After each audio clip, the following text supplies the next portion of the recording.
this morning. Very excited to be bringing you our good friend Josh Redman. Josh is a bit of a genius when it comes to saving money. Worked in the big banks and financial planning, saw what was going on with people and their money and what was working and what wasn't working, and struck out on his own. And now works with people and couples to actually help them save more money from what they've already got. So no sacrificing, no having to add money, just getting on the same page, developing better habits, and actually being able to save more money. And some of the results that he's got for people are incredible. We're talking about thousands, tens of thousands of dollars saved when people said, "Oh, I can't save money. I'm no good at saving." And he's just showing them a way that's allowed them to save thousands and tens of thousands of dollars in what would be considered relatively short periods of time. So, Josh, welcome to the call. Super excited to have you here, man. And I'm just going to allow you to take it away and share the good news. No, appreciate that, man. I think, that was a pretty good summary of actually what I do. So that was quite good. And yeah, I appreciate the kind words, mate. That's fantastic. No worries. All right. Well, I do have a bit of a slide deck, so I'm obviously going to start there.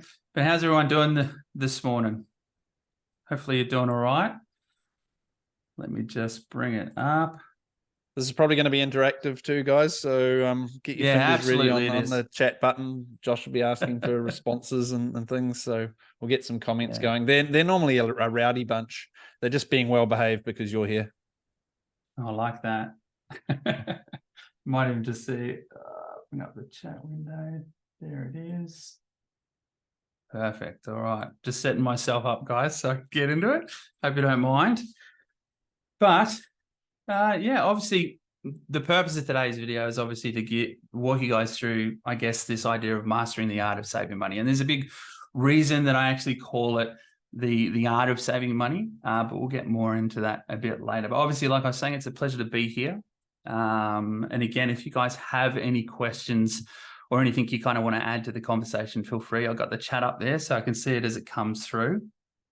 But yeah, just chuck it in the comments and in the chat there. And I'll probably make some time at the end as well for a bit of Q&A.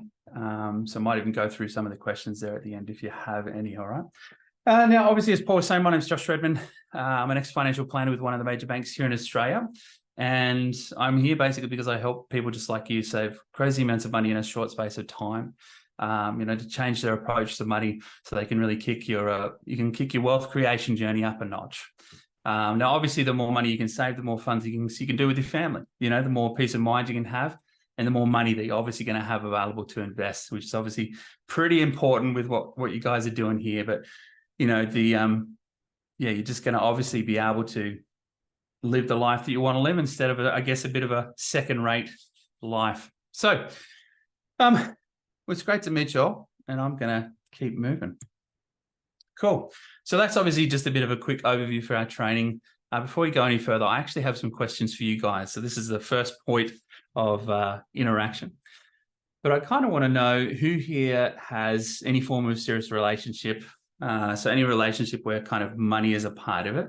So whether you're newlyweds or living together, you've been married for ages, or just starting to bring things together financially, just let me know who we've got here. Yeah, obviously you, Paul. Yeah. Thanks, mate. Yeah, Susan. No, just me and 2 cats. Fantastic. There's still going to be some value in there for you, Lily. That's fantastic. Awesome. So I guess for all the ones of you guys that do have those relationships, how many of you would identify with this idea of not necessarily being on the same page when it comes to money, or even the idea that you've got different ideas of what success looks like? Is there any of you guys that would relate to that?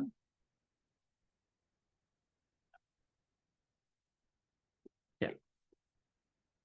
Awesome. Good to see the yeps coming through. That's good. Awesome. Well, that's really good to know. So the first thing I want to kind of cover off for us today, obviously, as you can see there, is who is this for?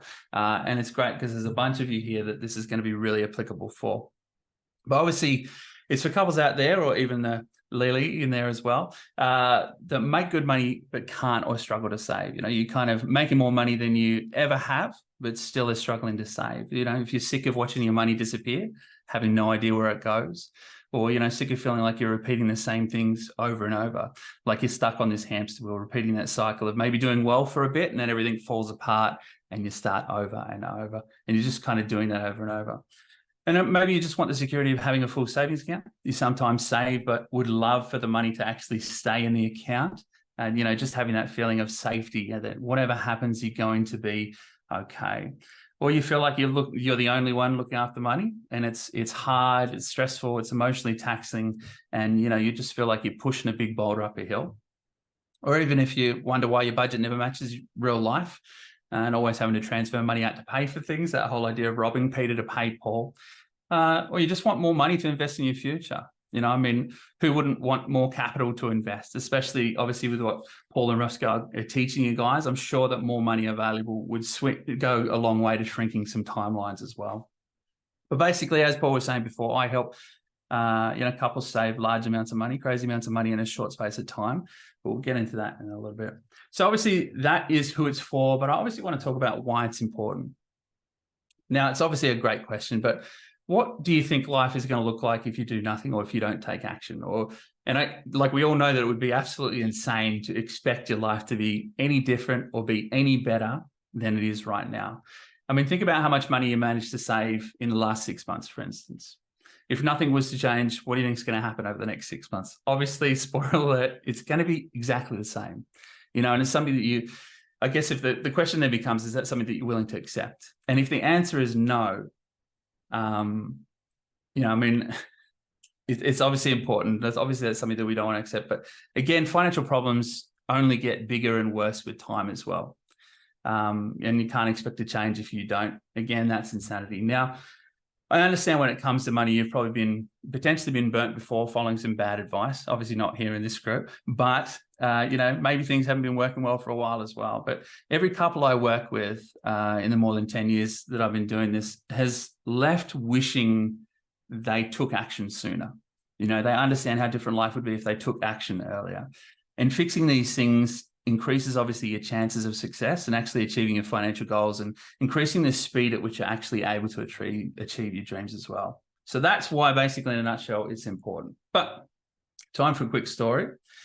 Obviously, like we were saying before, Josh Redmond, ex-financial planner, tired of the system being stacked against everyday people. And with the more than 10 years experience I have, obviously, you know exactly what I do, but obviously it's about that idea of growing serious personal wealth, helping couples put the power of their money back in their hands. But one question I do get a lot is, why am I an ex-financial planner instead of a current one? And that's actually a really good question. So I actually got my start way back when in the property investing space.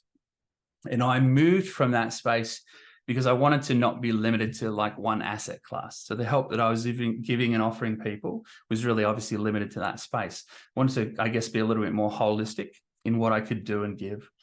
Then when I started working as a financial planner, the one thing that I noticed really early on is that I had a bunch of people who came in and had more immediate money problems.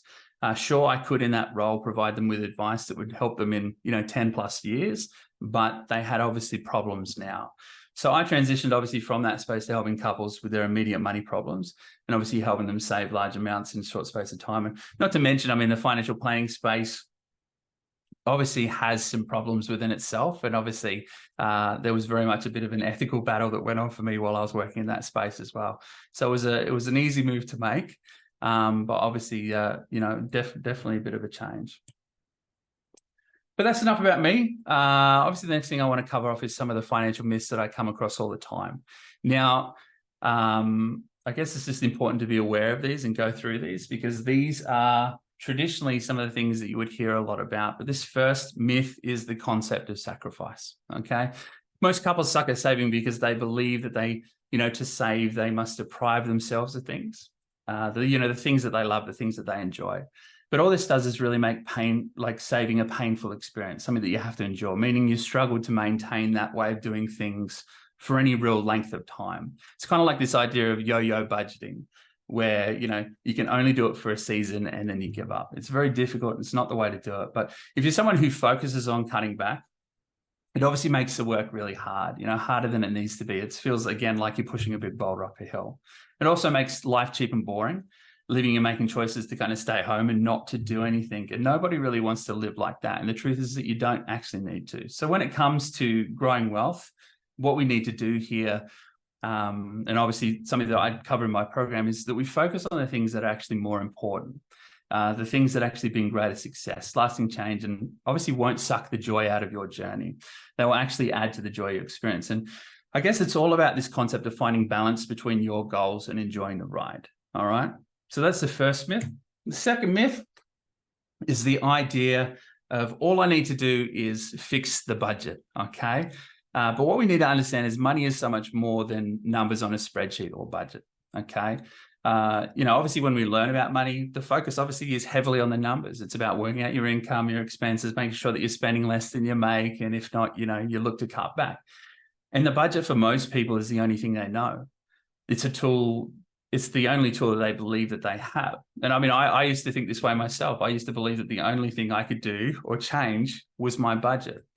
But if this is you probably spent countless hours staring at spreadsheets, constantly changing your budget, tweaking it, moving money around to pay for things, and always looking to cut back more, focusing like on every last dollar that you have. But the truth is that money is obviously more than numbers. Yes, again, it's taught overwhelmingly as a maths-based field, where you put your figures or data into a formula and it tells you what to do. And it's assumed that you'll just go and do it. This is a massive, massive assumption. But knowing what to do, knowing the numbers tells you nothing about what happens in your head when you try. Viewing money as just numbers ignores obviously the human element to our money, an element that's full of emotion and nuance because we are. All right. So what we need to focus on here, and what obviously do in my program, is that we give people powerful tools to take control of the human element of their money. All right. And the third myth that I want to go through is the idea is that all you need is more knowledge. Okay. But we all know without a shadow of a doubt that knowledge doesn't equal action. Otherwise we wouldn't be eating fast food and no one would smoke and all that kind of wonderful examples out there. But more knowledge won't actually change your financial situation. If knowledge was enough, all we would, have to do is know how to budget our money more effectively, and then we would see success. But that's not actually what happens. People who struggle with this often find themselves in, multiple Facebook groups, bought multiple money books like, Barefoot Investor, anything like Dave Ramsey or Rich Dad, Poor Dad, or, even bought multiple courses about budgeting. But what you really need to do here is stop trying to stuff more knowledge into an already crowded space. Okay. And we need to change that focus from knowledge to more about engineering the key behaviors based on what we actually want to achieve. Behaviors that actually facilitate change. The way you behave is so much more important than knowledge itself. But I guess these three myths that I've gone through, obviously just wanting to go through a few examples, are just a few examples of a greater thing that I call financial robbers. And obviously with my experience, I've been able to identify at least 8 major robbers that affect people wanting to create wealth. And these are the things that we struggle with daily. That actively work against our best efforts, even if we don't see them or believe that we have them. And they're the biggest reason that we don't make any progress down the path towards financial freedom. The reason that you can work your ass off consistently and not see lasting results. And obviously to master the art of saving money, so you can have a bunch more money, obviously do fun things with the family, have peace of mind, have more available to invest, and actually focus on achieving the financial future you actually want. To do that, identifying our financial robbers and eliminating them as fast as possible really needs to be our number one priority. All right. So that were just some of the myths that I wanted to go through. Obviously, there's a few more. Obviously, kind of wanted to be respectful of time here this morning as well. But let's move into, I guess, some of the financial mistakes that I see couples make a lot of. So the first one here is essentially this concept of working alone. Now, this is a really, really common one that I find when it comes to money, is that one of you is handling the money, okay? All of the emotional and mental labor associated with managing the money. It's a position where you feel very unsupported and you'll continue to unintentionally undermine each other at every turn. You're always finding it hard to say no to each other, which is always a very interesting byproduct of this. But you find yourself saying things like, there's no point both of us being stressed. That's why one of you obviously lives with your head in the sand, completely unaware of how things are going, and obviously happy to stay there too. But the truth is that you guys manage a life, a house. You might even be at a stage where you're raising kids together. But money for some reason doesn't fit into that category. So why not money? When I first started working with Matt and Katie, the cycle they were experiencing was exactly this. It was this idea of that it was only ever left up to one of them to handle everything. And sure, Katie was looking after things when we first started together, but historically they had been in this pattern of handing it off to each other in moments of frustration, saying things like, if you think you can do a better job, then you do it. Something you might have heard yourself say or someone else say, but they were obviously struggling to say and were unintentionally undermining each other's efforts at every turn. And they had different things that they were really kind of wanting, and Katie felt alone and stressed. Now, obviously, Katie also found it hard to say no when Matt would ask for something, which was an interesting situation, meaning that she would have to come up, with the money from somewhere. Leaving Katie obviously feeling like she was always having to plug holes. This concept of robbing Peter to pay Paul. But money was a point of tension within their relationship too. They weren't on the same page. They had two very different ideas of what they wanted their financial future to look like. And Matt had some big dreams, but Katie couldn't see how any of it was possible. Sure, she wasn't even sure where the money was going to come from to actually make those dreams a reality. The second mistake I see quite often is that there's no purpose, in the sense of like no purpose for your money. Saving for the sake of saving does not work. But it's this concept where you'll be stuck in this cycle of making a little progress, but it's short-lived. You'll start saving and then it all falls apart. You obviously feel disappointed, frustrated, stressed, and anxious. You're constantly making bad financial decisions. And, you're wasting money on convenience and just absolutely stupid things. And when you have to pay for something, yeah, you can pay it, but you just can't seem to save money because you don't respect your savings. And nothing, you've got nothing to work together towards as well. And obviously you find yourself saying things like, what's the point in even trying, or this is the way life is now. It's kind of that defeated acceptance of this is our current state of being. So when I met Rob and Alicia, when they came into my world, they were constantly felt like their savings were being eaten away. Whenever they had savings in the bank, they would watch it slowly be eaten away bit by bit, right? There were arguments, or I guess they used to call them heated discussions, but let's not joke around. There were arguments. And obviously it was commonplace for them because they were living in a place of being frustrated and feeling constant stress. And I see it actually all the time in the work that I do, is that couples who are now earning more than they ever have, but it just as broke when they first got together, or first got married or started living together, when they were earning so much less. But when you don't have purpose for your money, one of the byproducts of that is obviously you never respect your savings. You obviously end up feeling okay and comfortable with pulling it out, even if it's just bit by bit. But you also have nothing to measure your financial decisions against. No purpose for your money means that you can't ask yourself this question, or this simple question of like, is this going to move us closer to what we want to do and what we're trying to do, or further away? It's a very simple question. And your income level here really doesn't matter, because when you're kind of stuck in this cycle, it definitely feels like this hamster wheel that you can't get off of. And essentially it feels like you save here and there, but obviously, you have something that you use it for, basically. So that's kind of the idea of, I guess, no purpose. The next one is a very common one that I see all the time, and it's this concept of avoidance. Altogether, just avoidance. The idea of, minimizing or avoiding some sort of perceived pain or experienced anxiety. And sometimes it's just easier not to look.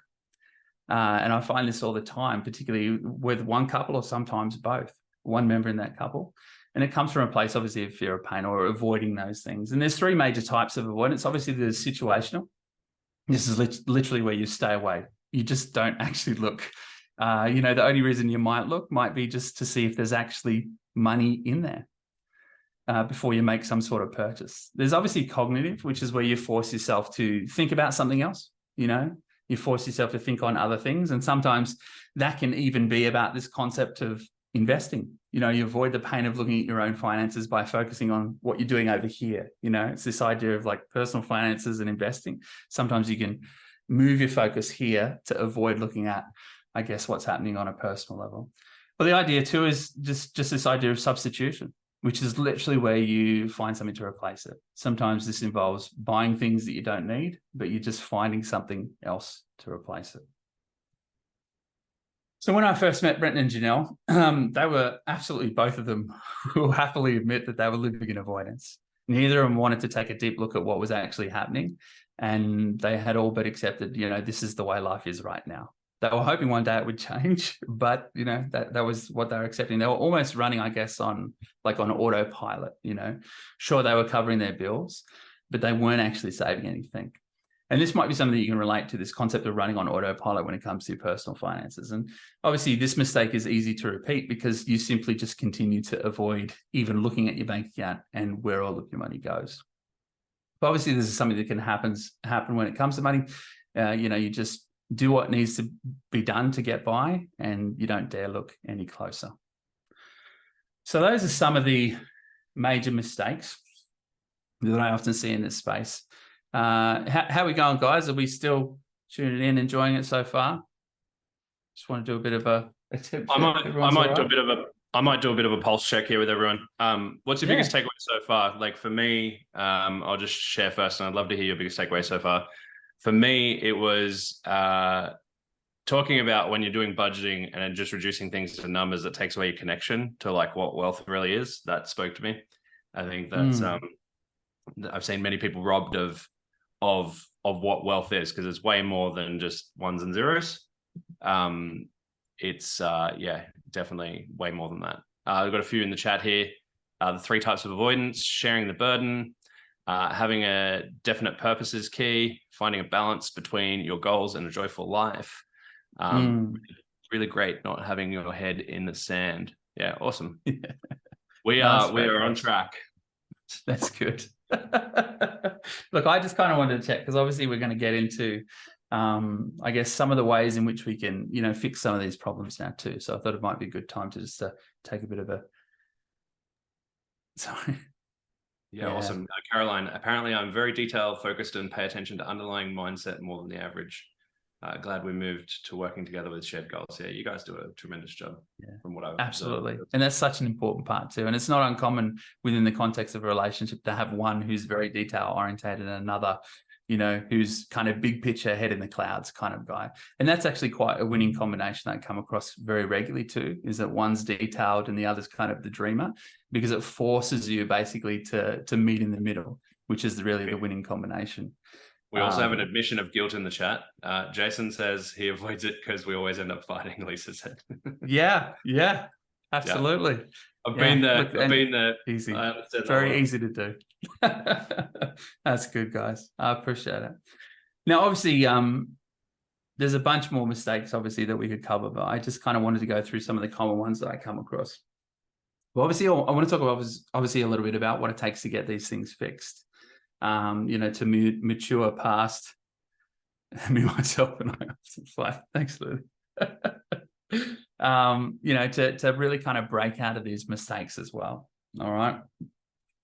Now, to have a serious shot, obviously, at financial freedom and actually living the wealthy life now while we're young enough to enjoy it. Obviously, like I was saying before, this concept of the financial robbers that we have, obviously eliminating them as fast as possible really needs to be a priority. But all the work that I do with my clients is based around the Unstoppable Wealth System, and it's designed to eliminate your financial robbers. And obviously, again, these are the things that work against our best efforts, even if we don't see them or believe that we have them. And this system is, I'm sure, like nothing you've ever seen before. And obviously, the average result that I actually sit with this one for couples is actually 10,000 in the bank in just 10 weeks, which is absolutely incredible. And that's the average result. There's sometimes where it's worse, sometimes where it's a little bit better. But there's obviously 3 very specific pillars that I have within this system. And that's what I want to go through now. And so obviously, if you guys are good at taking notes, this is actually really going to help you, these 3 things. All right. But these are the 3 focus areas that you need to carry if you really want to get through these and work through these. But the first key pillar is obviously direction. Okay, so this is where we start. Obviously, what we're going to do is unlock your unlimited source of motivation, increasing obviously the probability of you actually reaching the financial future that you both actually want. But we want to move you from what's known as push motivation. And this might be something that you guys can relate to, this concept where when it comes to money, you literally just feel like you're having to push yourself. Like again, I keep saying this idea of pushing a big boulder up a hill, but that's exactly what it feels like. It's full of scarcity, pain, and frustration. We want to move you from push motivation to pull motivation, which is empowering, enjoyable, and far superior. And this is actually done by getting you guys the clarity on what it is you actually want. All right. Like both of you, not just one of you, but both of you. What's the future that you actually want? Are there specific things you want a chunk of money for? Do you want to buy things to change your lifestyle right now? Do you want to go on a holiday, start renovations? Or, is it all about even just having the security of a full savings account? Or maybe, you want to invest more, but whatever it might be, once we've done that, once we've unlocked motivation by getting clarity, you're also able to sit down and identify the quickest path to get there and actually start making it happen. All right. So direction is a key pillar in this, and the first one as well. The second one. Yeah, no worries, Adam. Definitely catch the recorder, mate. The second pillar is all about team. All right. Now, a few of you have self-admitted that, there's arguments around money, but whether you argue about money or not, what we look to do here at this level is eliminate any sort of tension between the two main drivers of your wealth, which is, guess what? The two of you.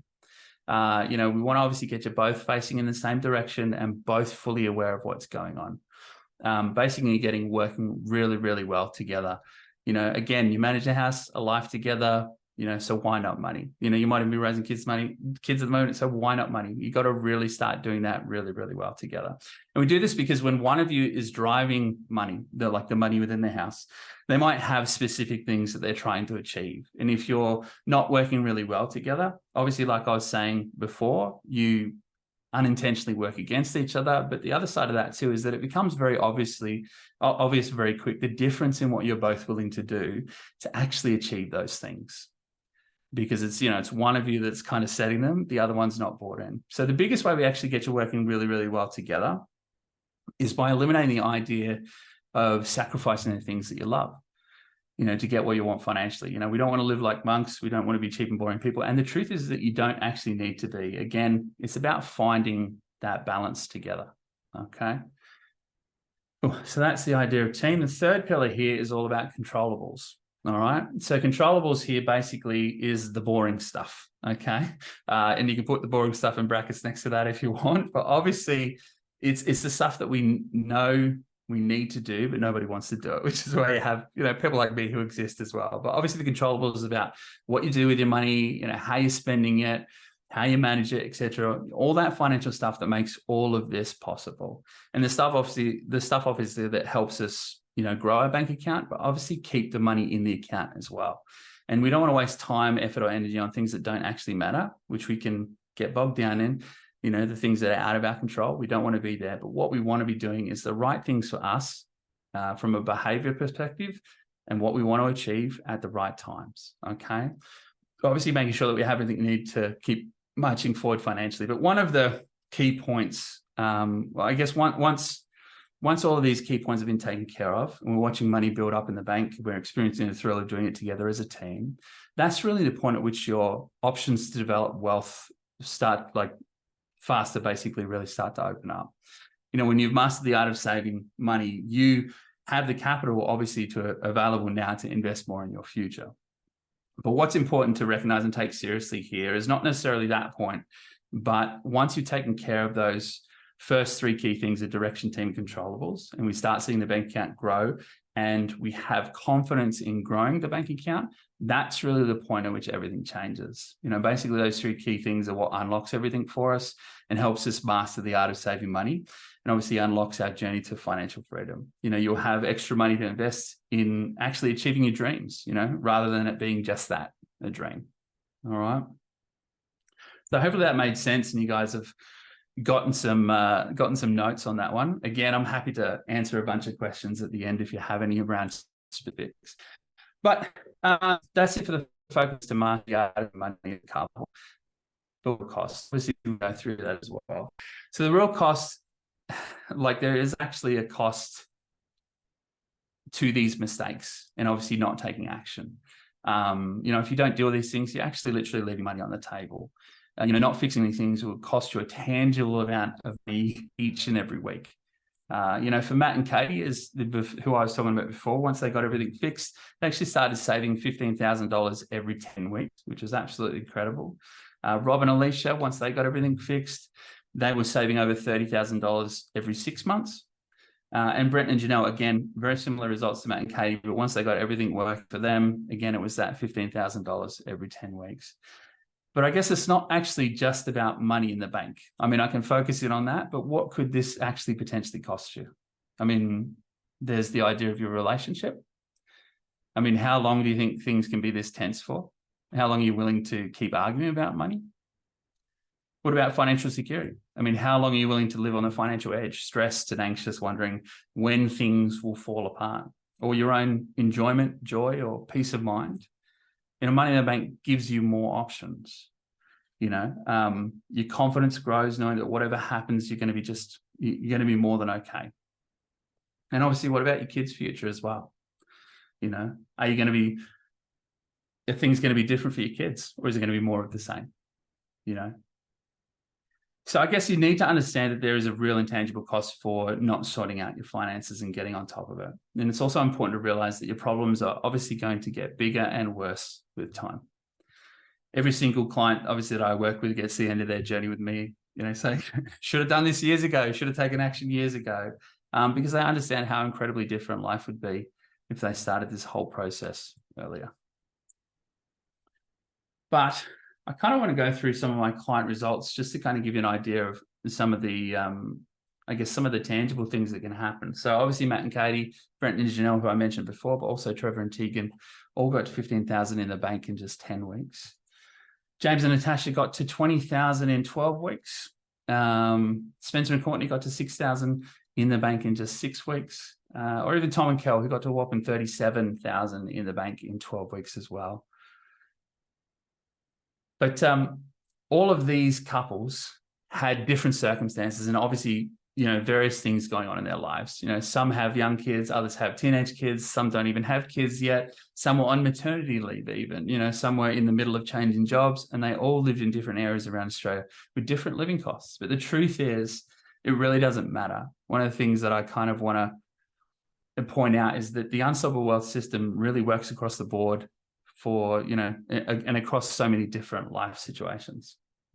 Now, obviously, I do have a program that I run, but I don't want to get too much into that today. But I do want to talk about some of the responses of some of the people that I've worked with as well historically. So Beth here, we went from living pay to pay and being stressed, which is weird because I'm such a planner, to seeing growth in our relationship as well as our finances. We are such a team in most areas in our life, and now even when it comes to money, we are so much stronger and connected now, and this is our new normal. So for Lara and Beth, they obviously went from living pay to actually having $8,000 in the bank in just 12 weeks. And the most beautiful thing is, like she says here, is that this is their new normal. You know, this is what life is going to be like from now on. Kyle said we were stuck on a hamster wheel. We were doing our best to cover all bases, but just felt like we were going nowhere. And even in some months, we were going backwards. Now we plan together and make room to communicate so much more about money. So for Kyle and Kiara, they went from not saving much at all to saving $15,000 in about 16 weeks. I think that's about right. And now, you know, this is what life is for them. And, you know, they put the work in, and now they continue to reap the benefits for the rest of their lives. That means that every 16 weeks, there'll be another 15,000 in the bank. All right. And obviously Matt here, again, probably one of my most fun responses, but we've been together for 19 years, found ourselves just doing what needed to be done to get by, doing the same thing over and over again. Now we talk about money all the time. It has massively helped our relationship, not just the money side of things. There has just been a huge mindset shift. My entire family has benefited from this. We've picked up so much speed around our money. I would have thought you had us selling drugs if you told us how much money we would have. Again, that's probably one of my favorite quotes that I refer to a little bit. But obviously for Matt and Katie, like I was saying before, they got to 15 grand in 10 weeks. Obviously, again, which is what they're going to be able to do for the rest of their lives. So yes, it takes work, but it's an investment in yourself, your relationship, and your future. And obviously mastering the art of saving money, you'll be able to do more fun things with your family, be able to, you know, buy that house faster and go on holidays sooner. You'll be, you know, have more money available to invest in your future, but more money available to transform your financial situation. And, you know, that investment in your future means you're gaining speed. Your wealth creation journey has just jumped into overdrive. You know, that means that you get everything you ever wanted faster than others around you. And it means you won't have to work until you're 60. Because for most of my clients, It's really opened up that path to early retirement as well. Now, I was thinking about you guys today a lot over the last couple of days, and I actually have two things that I want to give you guys from inside of my program.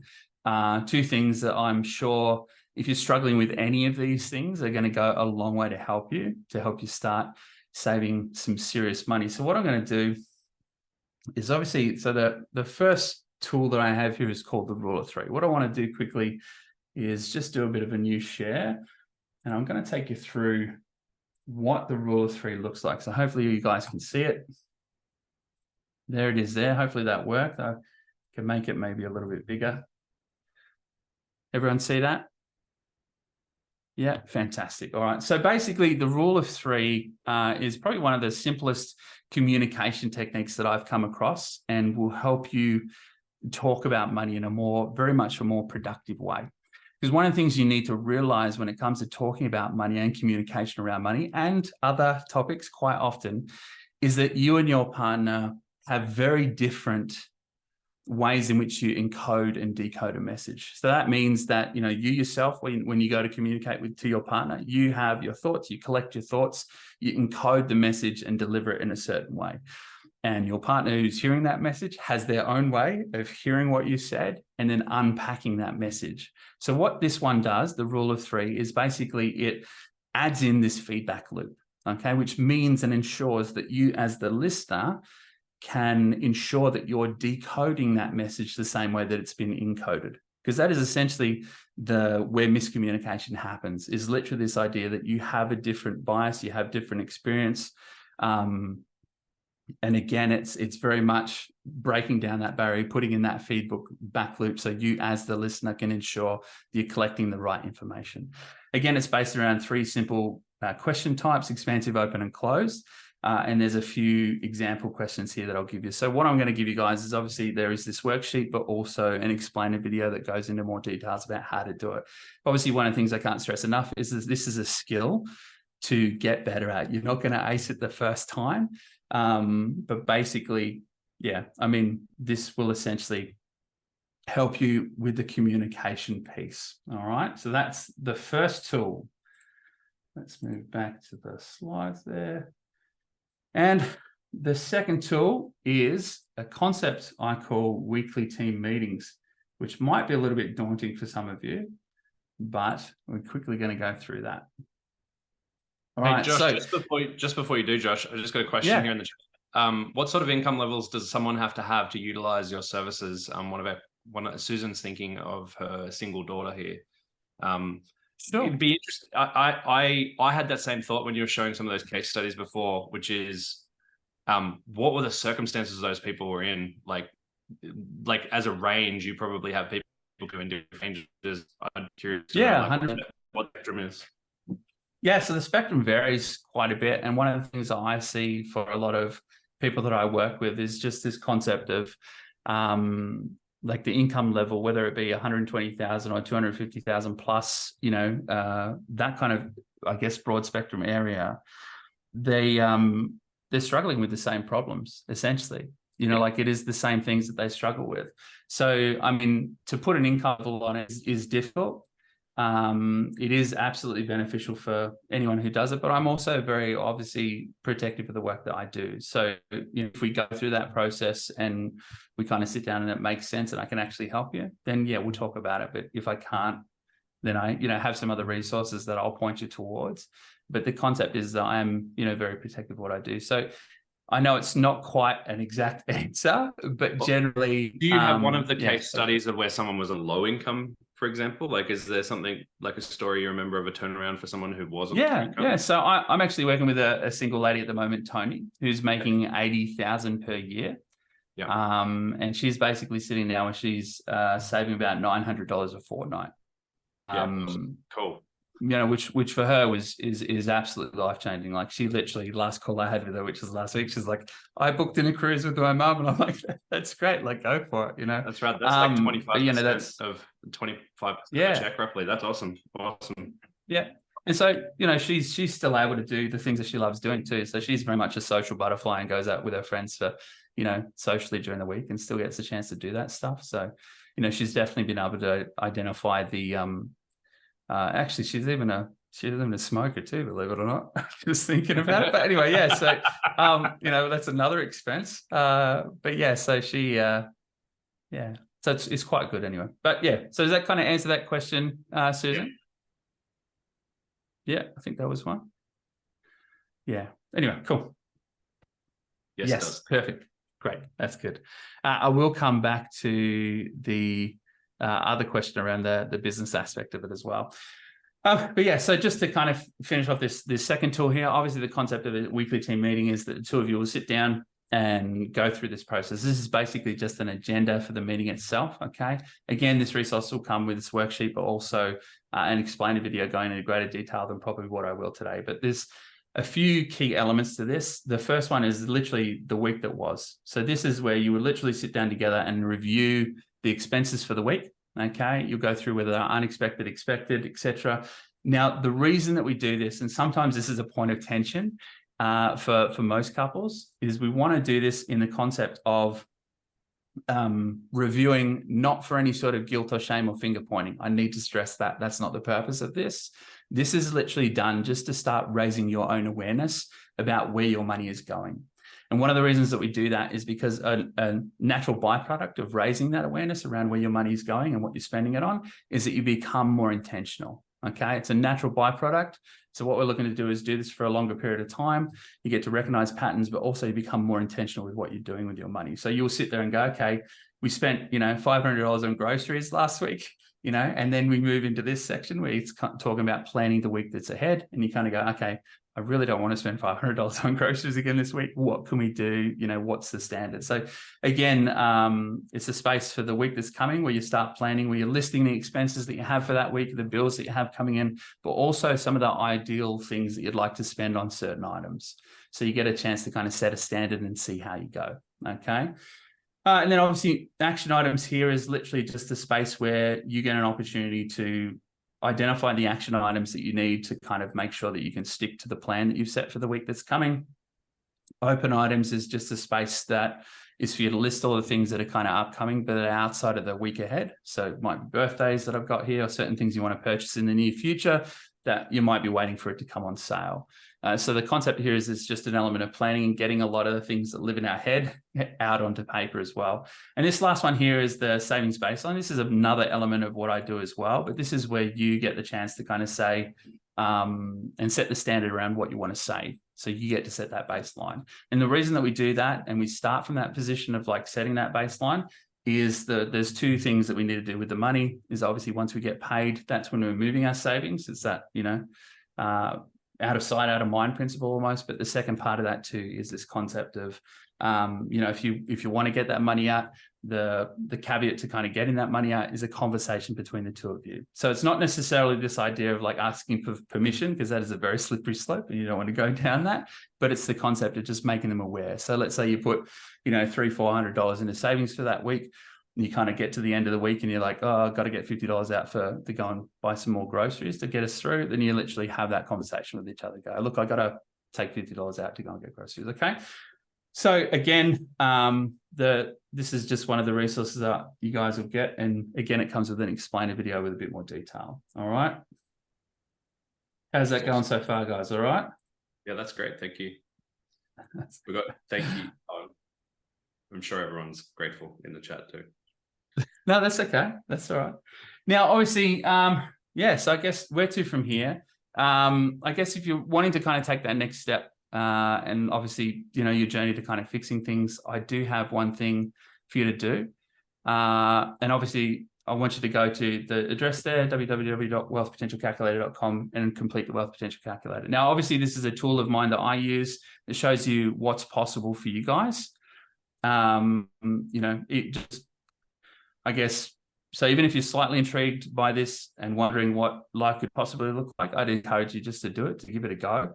It doesn't take long at all. And obviously I'll get you the results back as quickly as I can, normally no later than a day. Okay. So I'll send this, and I'll send through your bonuses with the results as well, but I'll also provide the guys with the links too, so we can make that available for everyone as well, for the resources as well. But yeah, that's kind of it from me, but I'm obviously here for a bunch longer. I don't have much else on for another half hour. So I don't know. What's the normal timing for these things, guys? I'm sure there's some questions. I can see some people leaning forward. Lisa has a question, I can tell. No. Oh, I thought you guys were like leaning forward. Are you leaning forward to get up and jump off the couch? Comfortable on the couch. It's all good. Yeah. Thank you. What does a typical program look like, Josh? How long? yes. What is it?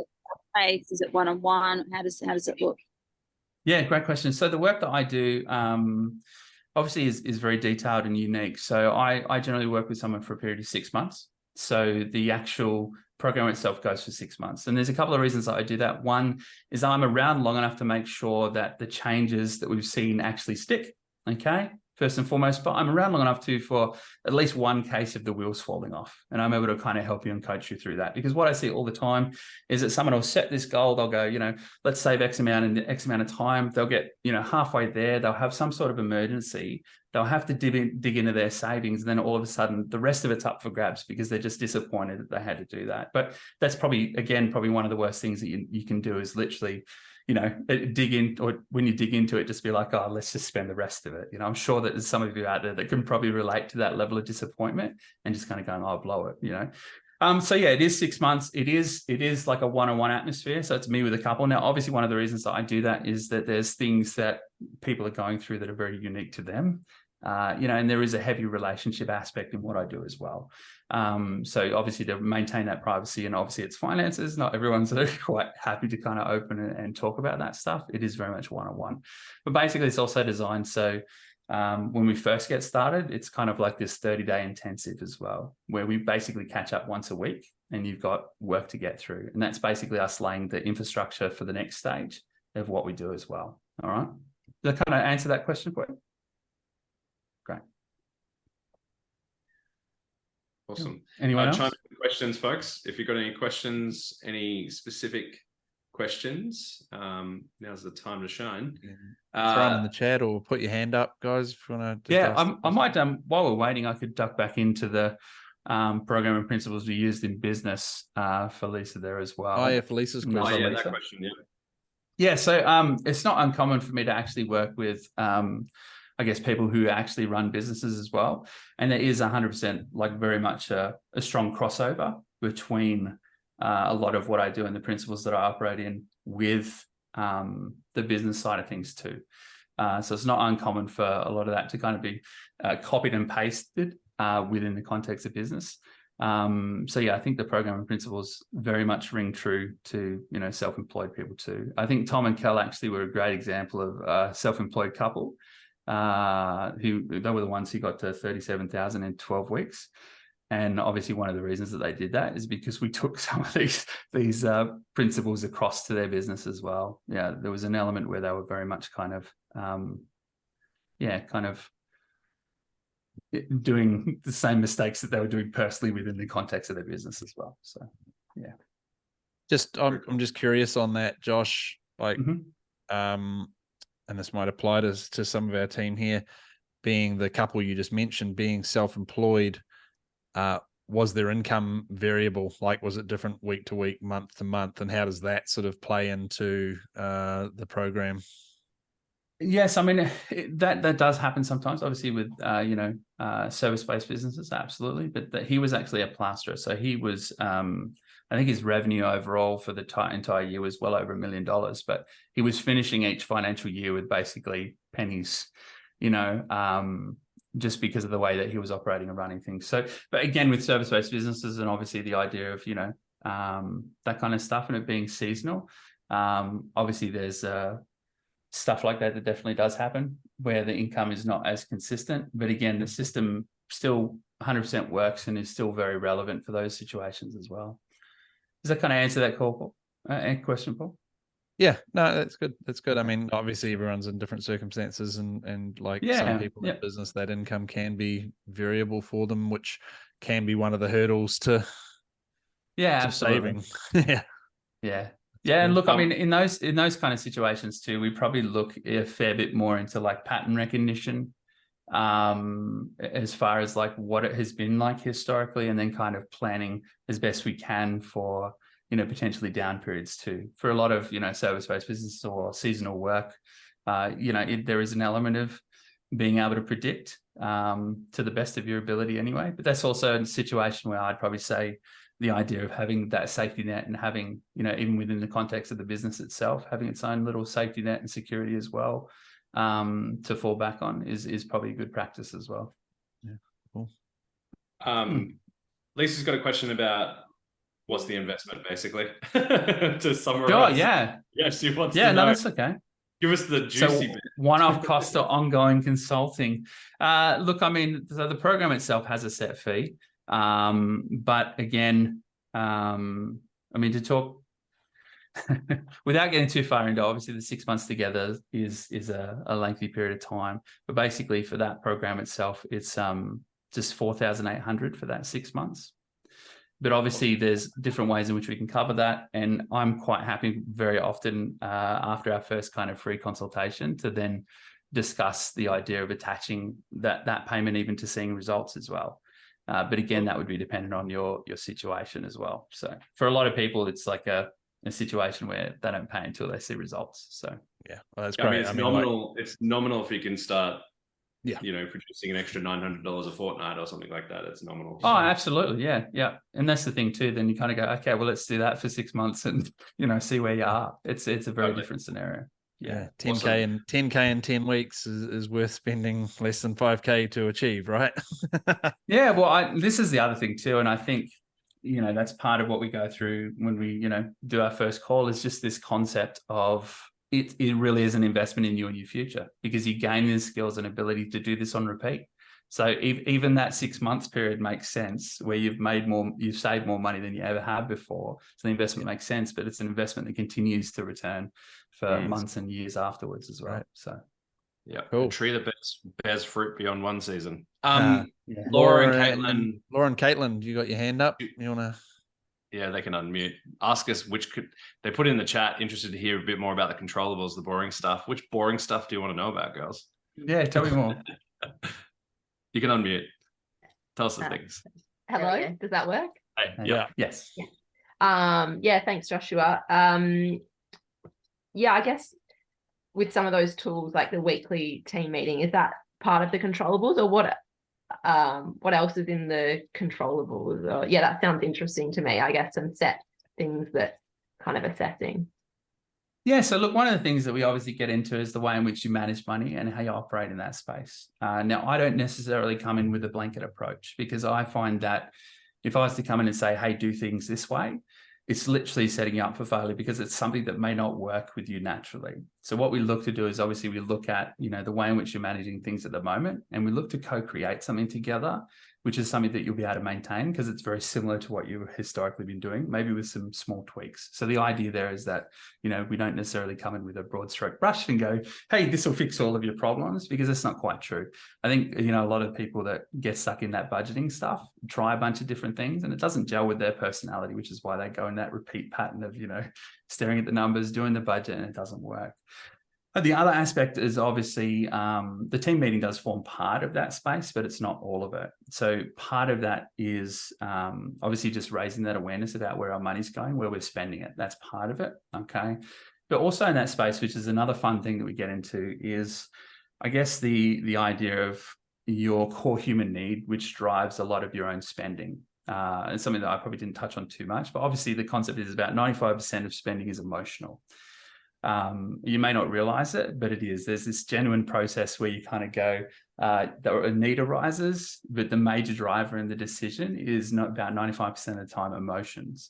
And then what happens after the point of purchase is you go into justification mode, where you kind of think about, okay, these are the reasons, these were the benefits of what I did. I mean, I think about really early on in my marriage and buying a car. It was literally that process. I rocked up to the car yard. I'm like, oh, that looks good. My family is going to look good in that car. And that was the biggest motivator, was this perceived status increase.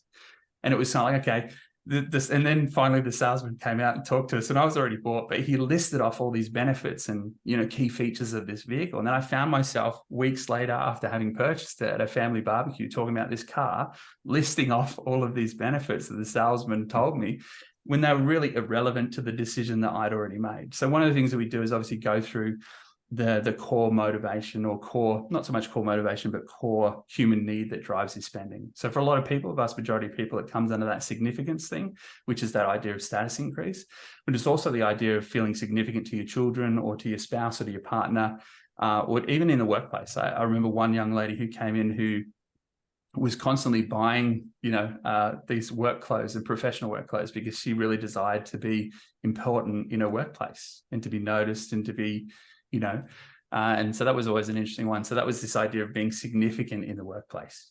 She felt like she was overlooked. So she's like, okay, well, I'm going to start dressing for this role. I'm going to improve that. There's a whole bunch of different things that fit into that space. So that's another thing that we kind of unpack and obviously help you realize that, some of the spending that happens falls into that category. But I think one of the other things too is that obviously we live in a world where, you see something like 4,000 plus marketing messages every day. And these things are designed to pull on those core human needs as well. So if it's this idea of significance within the context of a family, all they need to do is present like a father-son or a mother-daughter relationship alongside their product, and you've bought in already.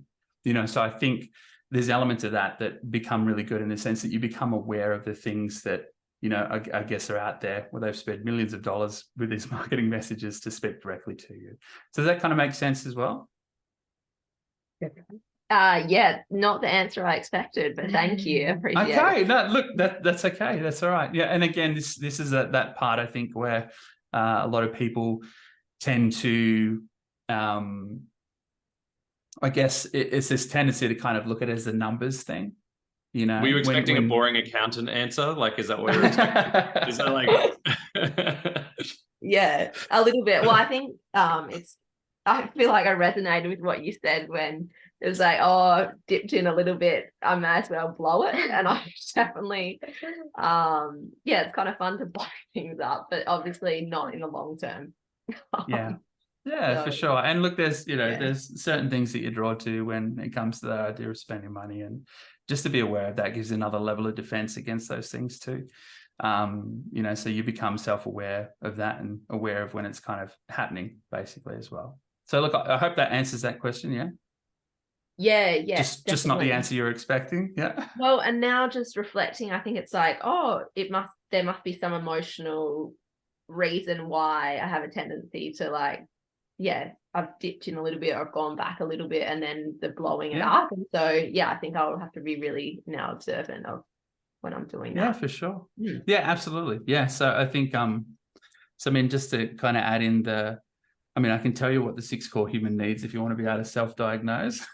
Oh yeah, go on. That'll be great. So obviously the first one is this concept of certainty as well, which is the idea of like avoiding pain to gain pleasure. So this is the whole concept of retail therapy lives in this space. It's that concept of like, I've had a really bad day, I'm going to buy something, or I've had a bad week, I'm going to go buy something. And it's this movement consciously by spending money from, pain to pleasure.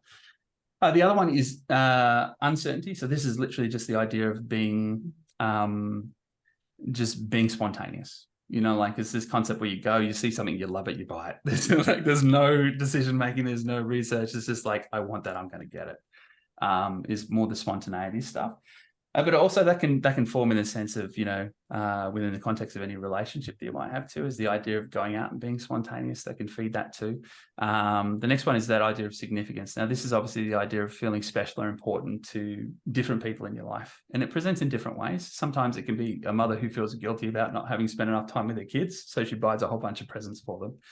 Or, and I'm a sucker in this space too. I won't lie to you. My wife literally doesn't let me go shopping with the kids on my own because she knows that they're going to come back with stuff that they don't need because they know exactly what to do. And I want to be important to my kids, and she knows that that's one of my major drivers. So we avoid those situations entirely. So even now I'm, still struggle with that anyway. But I guess, so that's the third one, significance. The fourth one is this idea of love and connection. So this is literally this idea of, you want to feel closer or, feel that love and connection and grow that between two people or, other people groups that you have, whether it be your friends or your family or whatever. But one of the important distinguishing factors between love and connection and significance, because you can confuse the two, is that significance is really drawn or driven by this idea of that if I give this person something or if I look a certain way, I'm going to feel something in return, where love and connection has no expectation of something in return. Okay, so that's an easy confused one. The other idea is, sorry, I'm just trying to remember off the top of my head, but the other concept is this idea of like this idea of self-improvement. Now, obviously, I'm not opposed to the idea of spending money on improving yourself. Otherwise, what I do would not exist. But there is a level at which it becomes unhealthy. That's why we have people who spend their entire adult life as university students, because they're literally stuck in this realm of where they, and they're racking up their HECS debt with no intention to ever pay it back. It's this idea that, I just want to keep developing and learning and learning and learning. So there is obviously a point at which it becomes unhealthy. And the last one is obviously this idea of giving back, this idea of being a generous person. Now, again, this is not a bad thing in and of itself, but there is a point at which it becomes unhealthy. And that point is, if you're down to your last $50, knowing that you're not going to have more money in a couple of weeks and you give that $50 away, that's really a point at which it's unhealthy. It's much better to give from a position of, having plenty and giving from, I guess this idea of excess that you have yourself. So being a generous person is not a bad thing in and of itself, but there's obviously, when it gets in the way of what you're trying to achieve, 100% it is. Okay, that's probably the point at which it becomes unhealthy. It's where you're prioritizing others, before yourself as well. Does that kind of make sense? So they're the 6 anyway, for you to kind of, spend a bit of time to think about and see which one you fit under. Awesome, thank you. Yeah, really helpful. That's all right, guys. Not a problem. Now. Cool. All right. So there's a couple of questions in the chat. Let's have a look. So Chris has said business can be a feast or famine when it comes to money. After a feast, clearing the backlog of bills and expenses can sometimes see little left over. Are these controllables business specific or principle based? I think we've sort of. Yeah, look, I'd probably say more principle than business specific, but obviously it's in the application of those principles where it becomes specific. And I'm very much involved in a part of that process. So it's not something that you kind of got to look at and understand the principle and then do it on your own. It's very much a part of the process of working together as well. And I can completely relate to that. I mean, very early on for me as well.